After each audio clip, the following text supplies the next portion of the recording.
YCP ప్రభుత్వంలో గ్రామ పంచాయతీలను నిర్వీర్యం చేశారని తాడేపల్లిగూడెం ఎమ్మెల్యే బోలిశెట్టి శ్రీనివాస్ ఆరోపించారు. అందుకే ప్రజలు జగన్ సర్కార్ను ఘోరంగా ఓడించి సాగనంపారని అన్నారు.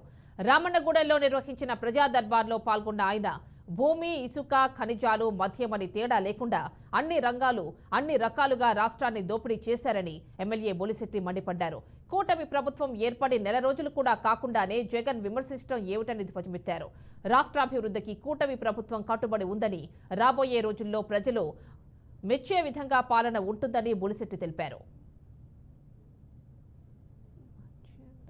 మరి 2014 నుంచి 19 వరకు ఈ గ్రామంలో 3,50,00,000తో మల్లుపూడి బాబు ఆయన ఎంపీ చైర్మన్ గా ఉండగా మల్లుపూడి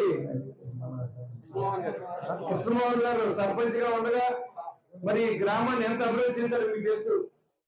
మీరు అయినప్పుడు కూడా ఇక్కడ ఉన్నటువంటి ప్రజలు చాలా మంది జగన్మోహన్ రెడ్డి అయితే ఏదో చేసేస్తారని చెప్పి ఇక్కడ తెలుగుదేశం పార్టీని ఓడించడం జరిగింది. గెలిచిన తర్వాత ప్రెసిడెంట్ గారు ఈ ఊరికి ఏం చేశారో మీరు ఒకసారి ఆలోచన చేయండి. 5 సంవత్సరాల్లో 20 లక్షల రూపాయలు అది ఇంటింటికి తిరిగి 20 లక్షల రూపాయలు పనిచేసిన సందర్భం తప్ప ఈ గ్రామానికి ఒరిగింది ఏం లేదు. ఇంకా ఎవరైనా పేపర్ నాలెడ్జ్ ఉండే కనీసం చదువుకునే జ్ఞానం ఉన్న వ్యక్తులు ఎవరైనా ఇవాళ మేము వైసీపీ పార్టీ అని చెప్పుకోవడానికి సిగ్గుపడే విధంగా పరిపాలన జరిగింది. 5 సంవత్సరంలో పూర్తిగా మట్టి దోచుకున్నారు, పూర్తిగా ఇసుక అమ్ముకున్నారు, మద్యపానంలో విపరీతమైన దోపిడీ చేశారు. అందుకనే ఆయన ఓడించారని చెప్పి జగన్మోహన్ రెడ్డి గారు ఇవాళ చెప్తూ ఉన్నాడు.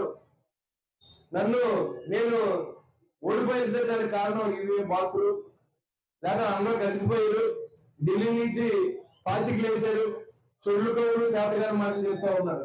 ఇవాళ నువ్వు ఓడిపోతానికి కారణం ఎవరైతే మీకు తెలియదు అని అడుగుతా ఉన్నా. నీ ఇసుకి దందా నేను ఓడించలేదా?